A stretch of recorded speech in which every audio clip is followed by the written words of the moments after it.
Start कर दिए। हाँ, these are the two diagrams of two types of galvanometers based on whether the pointer is pivoted or not. Galvanometer क्या होता है? Basically, a galvanometer is a device which is used to detect whether current is flowing or not. It should not be used to measure large amounts of currents.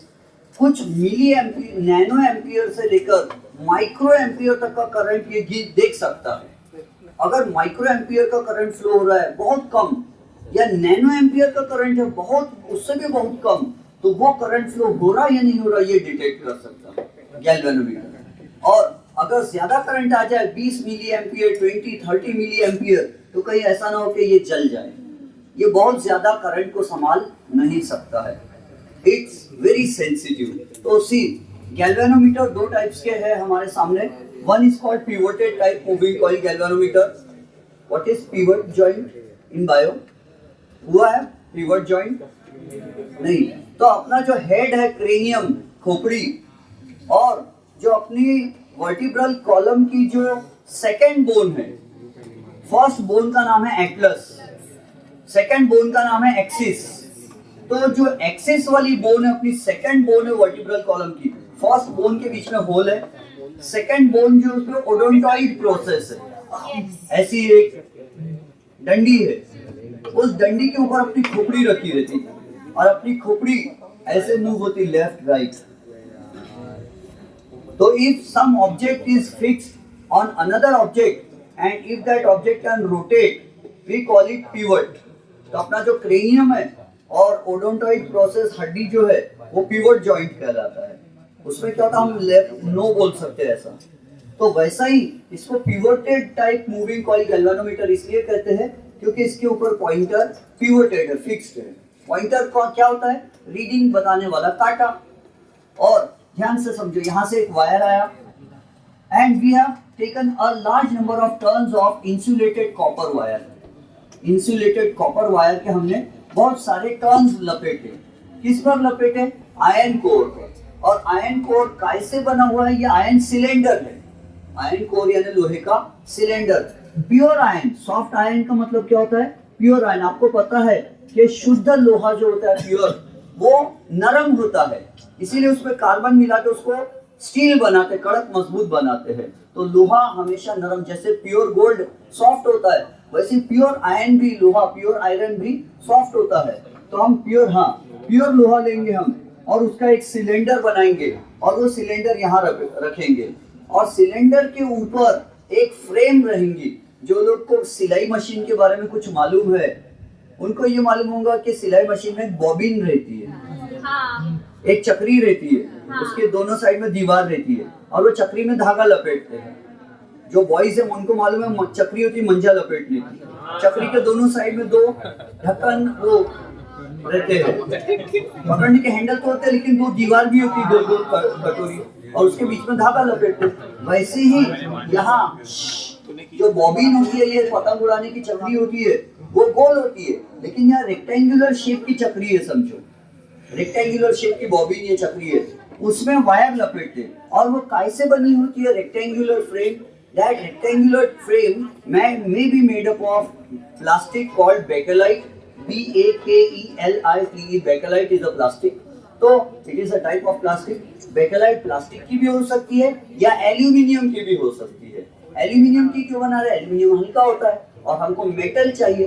दो types के गैल्वेनोमीटर्स होते हैं, एक dead beat galvanometer होता है, एक ballistic galvanometer होता है। समझाता हूँ। तो या तो ये रेक्टेंगुलर फ्रेम कैसे बनाएंगे हम? बेकेलाइट प्लास्टिक से, या तो एल्यूमिनियम से, और उसके ऊपर ये लपेटेंगे वायर। ये वायर आयरन कोर के ऊपर नहीं लपेटते, आयरन कोर के ऊपर रेक्टेंगुलर फ्रेम होती है, ऐसी रेक्टेंगुलर फ्रेम होती है। उस फ्रेम के ऊपर वायर लाके हम फ्रेम पे लपेटते हैं, एंड दैट फ्रेम में be made up of plastic और एल्यूमिनियम, और फिर ये वायर नीचे लाएंगे। यहां तक समझ गए? दिस सॉफ्ट आयरन कोर जो है, सॉफ्ट आयरन सिलेंडर जो है, it is stationary, it does not move. Soft iron का जो सिलेंडर है ये नहीं घूमता, लेकिन इसके ऊपर ये फ्रेम जो है ये गोल रोटेट होती है, समझ रहे हो? The frame can rotate when torque acts on the frame, it can rotate clockwise और anti clockwise, but the soft iron cylinder does not rotate. अब हम क्यों यूज कर रहे हैं सॉफ्ट आयन सिलेंडर? तो जब हम मैग्नेटिज्म चैप्टर पढ़ेंगे उसमें हमको पता चलेगा कि आयन जो है लोहा, it is a ferromagnetic substance. लोहे में मैग्नेटिज्म ज्यादा होता है। तो लोहे की आदत क्या है मालूम है? अगर समझो, आपको पता है मैग्नेटिक फील्ड लाइंस जो होती है वो कहां से कहां जाती है? Outside the magnet, from north pole to south pole. तो नॉर्थ टू साउथ जाती मैग्नेटिक फील्ड लाइंस ऐसी। ये जो आयरन कोर है, लोहे का ब्लॉक, आयरन का ब्लॉक, उसमें से भी लाइन जा रही और आजू बाजू से भी जा रही। तो आयरन की क्या आदत रहती मालूम है? आयरन बोलता कि हे लाइंस, बाजू से जाने वाली लाइंस, कृपया मुझ में से होकर जाइए। बाद में आप थोड़ा सरक जाना, पर जाते समय कृपया मेरे दर्शन करते जाइए। ऐसी ये देखो, जो लाइन सीधी जाना चाहिए थी वो उसमें से गई, और इधर की भी लाइन सीधी जाने के बजाय बोलता मुझ में से होकर जाइए। कोई दो लाइंस को आपस में इंटरसेक्ट होना अलाउड नहीं है, सब हमको मालूम है, सब पढ़ चुके हैं हम ये। तो मीनिंग समझ में आया किसी को? आयरन कोर क्या करता है? मैग्नेटिक फील्ड लाइंस को जमा करता है। और इसके अगेंस्ट में कॉपर क्या करता है मालूम है? कॉपर, अगर ये कॉपर का टुकड़ा है तो ये जो लाइन बाहर से जा रही है उनको बाहर से जाने देता, और जो लाइन कॉपर के अंदर से जाने वाली है उनको बोलता जो मुझसे चले वो थोड़ा हट के चले, उनको बाजू से भेजता।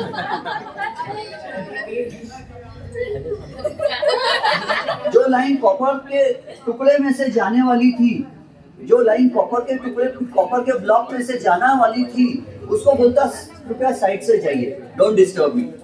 तो कॉपर मैग्नेटिक फील्ड लाइंस को थोड़ा सा साइड से भगाता, अपने अंदर से लाइंस को जाने मजबूरी में देता है। अदरवाइज वो चाहता है कि लाइन आजू बाजू से भाग जाए, मुझ में से लाइन न जाए। और आयन आजू बाजू वाली लाइंस को भी बोलता मुझ में से होकर जाओ।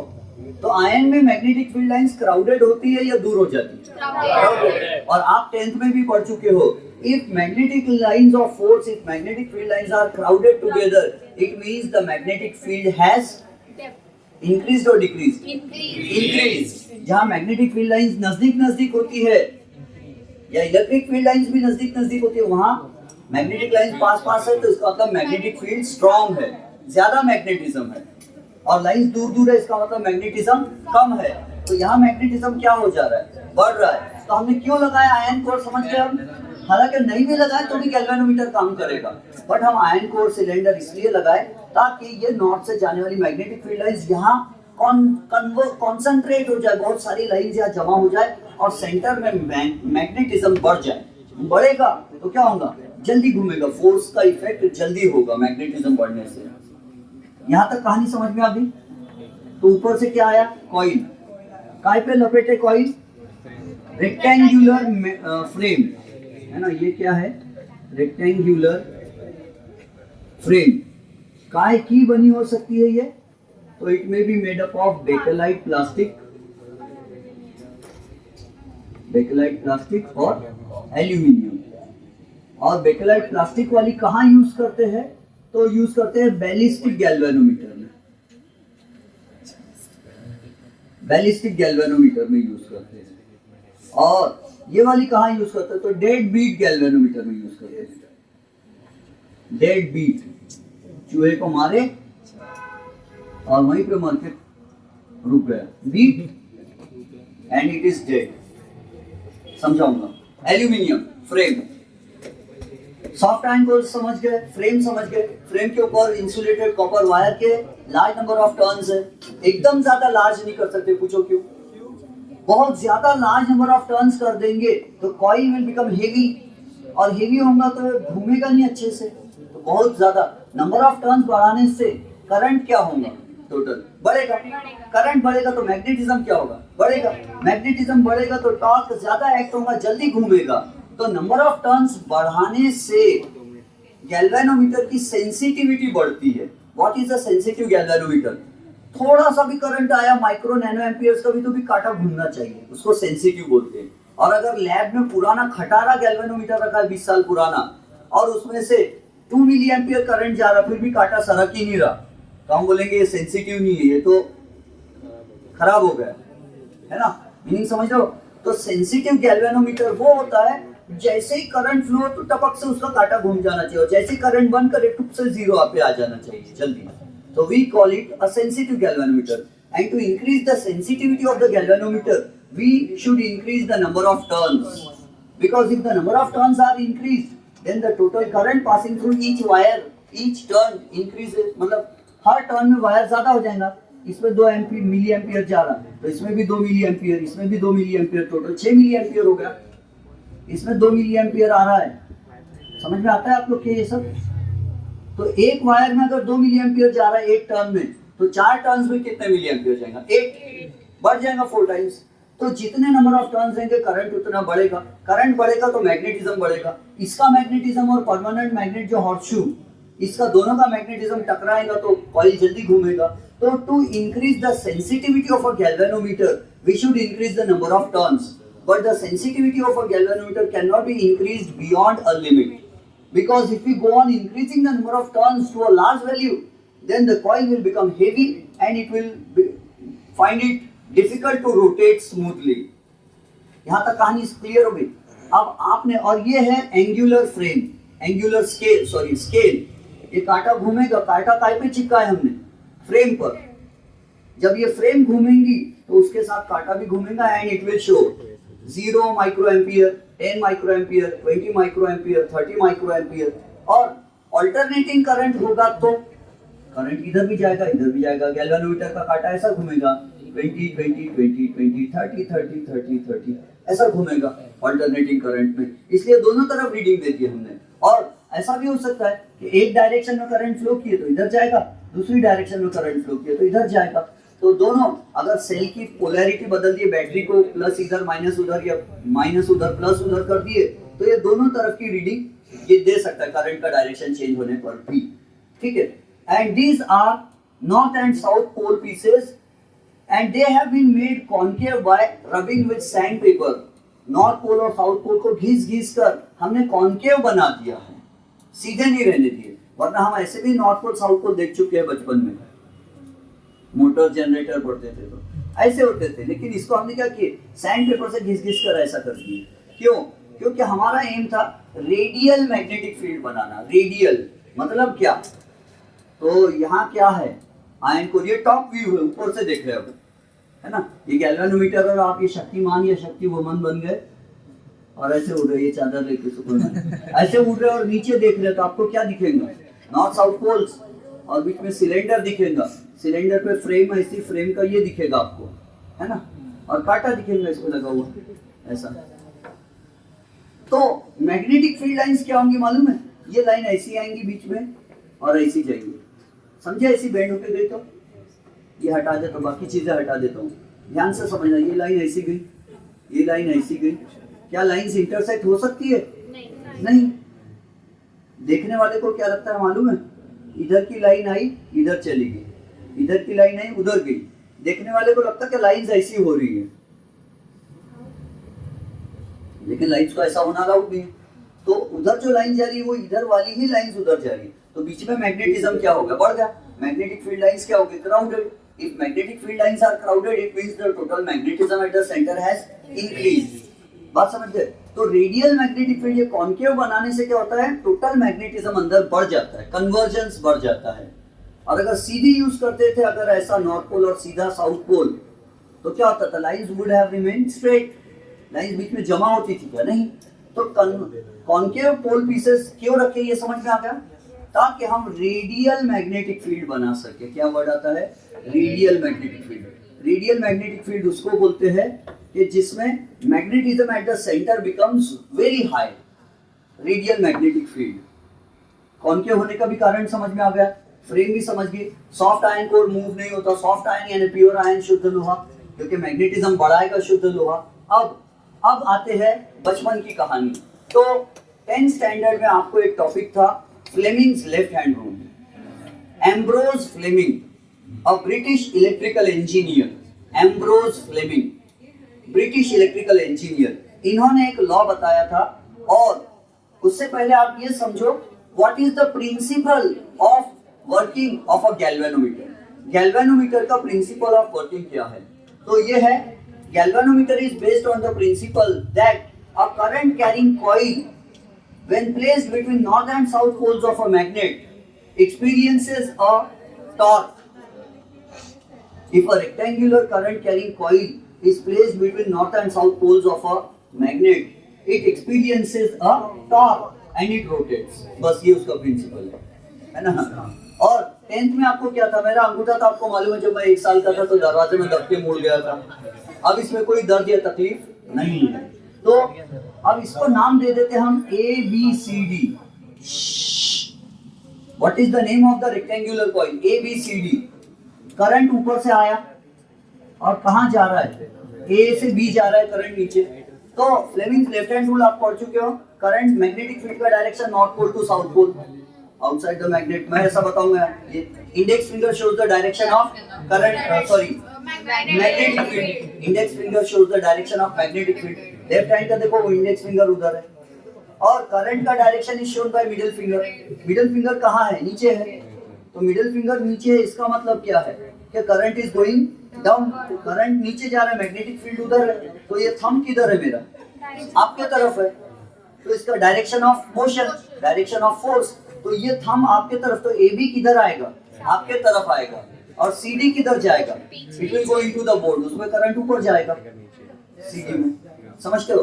तो what will happen, a torque will act on it, force act होता है इस पे, फोर्स किधर एक्ट हो रहा है, ये वाले AB पर बाहर, और CD में फोर्स किधर एक्ट होगा, अंदर। तो दोनों ऑपोजिट फोर्सेस क्या बना लेंगे, टॉर्क, और टॉर्क के कारण क्या होगा, तो इट विल रोटेट। और कितना टॉर्क एक्ट होगा, कितना फोर्स एक्ट होगा, तो जितना ज्यादा करंट रहेगा उतना ज्यादा टॉर्क एक्ट होगा, उतने ज्यादा डिग्री से कॉइल घूमेगा, और जितने ज्यादा डिग्री से घूमेगा उतनी डिग्री से रीडिंग देगा फिर वो। यहाँ तक कहानी समझ में आ गई।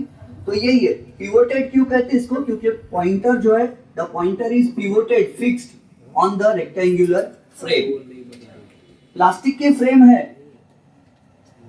ठीक है जाने दो, ये समझ में आ गया। It is called moving coil galvanometer, क्यों, क्योंकि कौन घूम रहा है गोल गोल, कॉइल, मूविंग कॉइल गैल्वेनोमीटर, और करंट, तो ये करंट को डिटेक्ट कर लेगा। दूसरा गैल्वेनोमीटर जो होता है वो सस्पेंडेड टाइप होता है, और आपको पता है इंग्लिश में सस्पेंड का मतलब क्या होता है, पेंड यानी क्या होता है, पेंड, पेंड का मतलब होता है लटकना। अगर किसी पुलिस ऑफिसर को सस्पेंड कर दिया जाए नौकरी से, तो उनको ड्यूटी पे आने भी नहीं देते, और ड्यूटी से परमानेंटली डिसमिस भी नहीं कर देते, हाफ सैलरी मिलती है। कोई पुलिस ऑफिसर को सस्पेंड कर दिया जाए तो उनको बोलते हैं तुम घर पे ही बैठो, तुमको आधी सैलरी मिलेगी, हाँ, और ड्यूटी पे नहीं आना बोलते। तो सस्पेंड यानी बीच में लटका दिया, या तो नौकरी से निकाल भी नहीं दे रहे, या नौकरी पे आने भी नहीं दे रहे, सस्पेंड बीच में लटका दिए। और कुछ गर्ल्स लोग, औरतें लोग पेंडेंट पहनती है गले में, पेंडेंट यानी हाथ लटकने वाला, वो कुछ तो भी होता है पेंडेंट, लॉकेट जैसा, वो उसको पेंडेंट बोलते हैं। अगर आपके बहुत सारे काम हवा में लटके हुए अभी तक कंप्लीट नहीं हुए, तो आप बोलते बहुत सारे काम पेंडिंग है, तो पेंड यानी लटकना होता है। तो सस्पेंडेड टाइप इसलिए कहते हैं कि इसमें क्या होता है, लेबोरेटरी में इसको ले जा नहीं सकते, सस्पेंडेड टाइप को चोरी नहीं कर सकते अपन लैब से, ये चोरी करना आसान है, जेब में डाल के ला सकते लैब से, हाँ। और इसको ये लैब में टांगा हुआ रहता है, लटका हुआ रहता है, ऊपर है पॉजिटिव टर्मिनल, ध्यान से समझो, ये थोड़ा अजीब है, विचित्र है। इसमें क्या होता है, तो this wire, boys and girls, ये वायर है जिसमें करंट आएगा, ऊपर से करंट आएगा, एंड इस वायर पर हमने कॉन्केव मिरर चिपका दी, टिकली छोटी सी गोल concave mirror, circular concave mirror चिपका दी। Boys and girls, we have stuck a concave mirror on the wire, wire पे कॉन्केव मिरर चिपका है, और थोड़े दूर में क्या करेंगे, लाइट चालू रहेगा, लैंप, और फिर क्या होगा मालूम है, देखो कितने लोग, कितने फिजिक्स वाले बारीकी में ध्यान देते हैं। उन्होंने सोचा कि ये कॉइल घूमता है, कॉइल घूमता तो उस पर क्या चिपका है, एल्यूमिनियम का पॉइंटर। एल्यूमिनियम का ही क्यों बना है पॉइंटर, एल्यूमिनियम हल्का होता है, तो पॉइंटर हल्का, लेकिन वो सोचते हैं एल्यूमिनियम भी तो भारी होता है, थोड़ा थोड़ा तो मास होता है, भले हल्का है लेकिन मास तो है, तो बोझ क्यों रखना है इस पर। बोझ घूमने से हो सकता मान लो 20 माइक्रो एम्पियर करंट फ्लो हो रहा, लेकिन ये भारी होने से, ये पॉइंटर एल्यूमिनियम का पॉइंटर होने से वो 20 माइक्रो एम्पियर शो करने के बजाय 19 माइक्रो एम्पियर शो करेगा। क्यों, बोले थोड़ा सा ये एल्यूमिनियम भारी हो गया, वजन आ गया इसके ऊपर, तो 1 माइक्रो एम्पियर कम शो कर रहा है, तो गलती हो जा रही बारीक सी, तो वो गलती भी नहीं होना चाहिए। तो ऐसा पॉइंटर यूज करना है, बोले हमें जो मास लेस हो पॉइंटर, एल्यूमिनियम पॉइंटर मास वाला है, कुछ तो भी कम मास है लेकिन है, हमको ऐसा पॉइंटर चाहिए जिसका मास ही ना हो। तो क्या करते, ये कॉन्केव मिरर चिपकाते वायर पे और इसके सामने बल्ब चालू रहता, बल्ब का उजाला किस पर आता, कॉन्केव मिरर पर, और कॉन्केव मिरर का उजाला सामने रीडिंग की स्केल चिपकी रहती, 1 माइक्रो एम्पियर 2 माइक्रो एम्पियर ऐसी गोल ऐसी वाली स्केल सामने रहती। तो उससे क्या होता, ये जब कॉइल घूमेगा करंट आने से, ये घूमेगा तो मिरर भी क्या होगा, घूमेगा, मिरर घूमेगा तो उसका उजाले की लाइन जो जाएगी ना, रे ऑफ लाइट, इससे रिफ्लेक्ट होके सामने क्या रखा हुआ है, बल्ब, लैंप, बल्ब का उजाला इसमें जाएगा और इससे रे रिफ्लेक्ट होके आएंगी। तो हम क्या बोलेंगे फिर उस समय, हम कहेंगे कि this ray of light is behaving like a massless pointer, है ना। फिर भी इसका कॉन्केव वाले का तो मास रहेगा थोड़ा ना थोड़ा मिरर का, लेकिन इसका मिरर का मास नेग्लिजिबल रहेगा, पॉइंटर से भी बहुत कम रहेगा। यहाँ तक कहानी समझे। तो इसको क्या बोलते हैं, lamp and scale arrangement, lamp and scale arrangement. आप लोग कुछ क्वेश्चन भी नहीं पूछते, लैंप एंड स्केल अरेंजमेंट बोलते हैं इसको। क्या होता है लैंप एंड स्केल, यानी यहाँ लैंप रहेगा, उसका उजाला इस पे जाएगा एल्यूमिनियम वो मिरर पर, मिरर से रिफ्लेक्ट होकर कहाँ जाएगा वो लाइट, स्केल पर जाएगा और स्केल पे रीडिंग मिलेगी। जिस नंबर पर उजाला का बिंदु दिखेगा हम वहां समझ जाएंगे वही रीडिंग, उतने माइक्रो एम्पियर करंट फ्लो हो रहा है, यहाँ से करंट आएगा, ये लैंप एंड। और ये कैसे बना है, दिस वायर, यहाँ तक तो ठीक था, लेकिन ये जो वायर है यहाँ, this wire is made up of, यहाँ तक का wire only, this wire is made up of N alloy called phosphor bronze, phosphor bronze, इससे बना हुआ, एलॉय से बना हुआ वायर है। क्यों फॉस्फर ब्रॉन्ज यूज किए, तो इसकी एक आदत है फॉस्फर ब्रॉन्ज की, कि अगर ये कॉइल घूमेगा, कॉइल घूमेगा, करंट आने से कॉइल पर क्या होगा, फ्लेमिंग्स लेफ्ट हैंड रूल लगेगा, और कॉइल घूमेगा, कॉइल घूमेगा तो इसमें क्या आएंगे, ट्विस्ट, है ना। तो इसकी एक आदत है कि ट्विस्ट आती है और जैसे ही करंट बंद होता है तो ट्विस्ट खुल जाएंगे और ये वापस जीरो पर ला लेगा। और दूसरी बात क्या है, कहीं ऐसा ना हो कि करंट आने से पूरे गोल गोल घूमने लग जाए, तो ये क्या करेगा, ट्विस्ट आएगी तो उसको रुकाएगा। अगर समझो मुझे कोई मेरे 2 हाथ पकड़ के ऐसा ट्विस्ट करता है, ऐसा घुमाता है मुझे, तो कितने घुमाएगा, थोड़े दूर घुमाएगा, उसके बाद मेरी बॉडी क्या करेगी, मेरी बॉडी बोलेगी अब नहीं घूम सकती, बस खत्म, है ना। वैसे ही इसमें भी क्या होगा, ये घुमाएगा घुमाएगा, लेकिन फॉस्फर ब्रॉन्ज बोलेगा बस मैं ऑपोजिट ताकत लगा रहा हूँ, अब तू ज्यादा नहीं घुमा सकता मुझे, ऐसा बोलेगा। तो इसकी इलास्टिसिटी ज्यादा है तो हम फॉस्फर ब्रॉन्ज वायर यूज करते हैं। बात समझ में आ रही है। और कहीं ये पूरा ही गोल ना घूम जाए, कॉइल ज्यादा करंट आ जाए और वायर, वैसे तो वायर ही जल जाएगा ज्यादा करंट आया तो, ये सेंसिटिव वायर रहता, लेकिन अगर ये नहीं चला तो बहुत ज्यादा ना घूम जाए, इसलिए हमने ये हेलिकल स्प्रिंग लगाई नीचे, हेलिकल स्प्रिंग। ये हेलिकल वर्ड कहाँ आता मालूम है, बायो में, डीएनए में आता है ना, DNA is a helical structure. तो ये स्प्रिंग वाला वायर क्यों लगाए, कि ज्यादा घूम जाए तो कहीं ये उसको रोक लेगा, कंट्रोल कर लेगा, अरेस्ट कर लेगा, बोलेगा अब मत घूम, वापस आ। बात समझ रहे। और ये कॉन्केव पोल पीसेस तो आपको मालूम है, north pole and south pole. ये अच्छा, we can never get only a south north pole and only a south pole. ये हॉर्सशू है, ये ऐसा है, हॉर्सशू शेप मैग्नेट है ये, ऐसा ऐसा है। तो इस तरह ये अरेंजमेंट होता है और इसका नाम क्या है, suspended moving coil galvanometer. Helical spring समझ गया, लैंप एंड स्केल अरेंजमेंट समझ गए, ट्विस्टेड फाइबर समझ गए, और क्या समझाऊं मैं आपको, बस फ्रेम प्लास्टिक की है समझो। एल्यूमिनियम फ्रेम कैसे काम करती तो वो हम ईएमआई चैप्टर में पढ़ेंगे, इलेक्ट्रोमैग्नेटिक इंडक्शन में। तो अब मैं बुक से पढ़ के सुनाऊं आपको। पता है मैंने आपको कहाँ कहाँ के गैल्वेनोमीटर पढ़ा दिया, पेज 238 पर जाओ टेक्स्ट बुक में, अगला चैप्टर, नेक्स्ट चैप्टर में भी एक गैल्वेनोमीटर, सस्पेंडेड टाइप गैल्वेनोमीटर कौन से चैप्टर में दिया, नेक्स्ट में दिया है। और अभी जो प्रेजेंट चैप्टर चल रहा है इसमें कौन सा दिया, पिवोटेड, और मैंने दोनों मिला के एक साथ पढ़ा दिया side by side. Go to page 238, हाँ गो टू पेज 238, दिख रहा वहां पे कुछ, north pole south pole yellow colour का आयन का दिख रहा, स्टेशनरी, और ये सॉफ्ट आयन, इसको कोर बोलते हैं। कोर का वैसे भी मतलब क्या होता है, सेंटर, और कभी कोर होता है ना। Moving coil lower suspension, south north, सब दिख गया, सब दिख गया। अब पेज नंबर 224 पे आ जाओ, वहां भी दिख गया सब। 224 पढ़ के सुनाओ। A galvanometer is a device used to detect weak electric currents in a circuit. Weak current को भी ये डिटेक्ट करने का काम करता है। It has a coil, pivoted और suspended। इसमें coil रहता, जो pivoted भी रह सकता फिक्स, या suspended, ये लटका रहता ऊपर से लैब में। Between concave pole faces, concave pole faces समझता है, of a strong laminated horseshoe magnet। Strong magnet use करना चाहिए। क्यों strong? मैग्नेट स्ट्रॉन्ग क्यों? सेंसिटिविटी बढ़ जाती है। और दूसरी बात यह है कि आसपास में कोई दूसरे मैग्नेट्स रखे हैं लैब में, तो कोई उसका इफेक्ट इस पे ना आ जाए। अगर इसके बीच की मैग्नेटिक फील्ड स्ट्रॉन्ग रहेंगी तो आसपास की मैग्नेटिक फील्ड का इस पे इफेक्ट नहीं आएगा, है ना। अगर हस्बैंड एंड वाइफ में आपस में बहुत ज्यादा अट्रैक्शन है तो अड़ोस पड़ोस का अट्रैक्शन बीच में नहीं आ सकता। भारी एग्जांपल जाने दो। तो अगर यहाँ की ही मैग्नेटिक फील्ड अगर स्ट्रॉन्ग है आपस में, तो बाजू में इधर उधर कोई मैग्नेट रखा है, उसके कारण रीडिंग में कोई एरर नहीं आ सकता। तो उसके बाद it has a coil between concave pole faces of a strong laminated horseshoe magnet. When an electric current passes through the coil, it deflects. Coil में से करंट जाता है तो coil deflect होता है, rotate होता है। This deflection is directly proportional to current.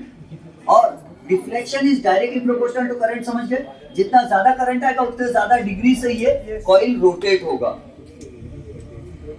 The deflection is directly proportional to the current passing through the coil.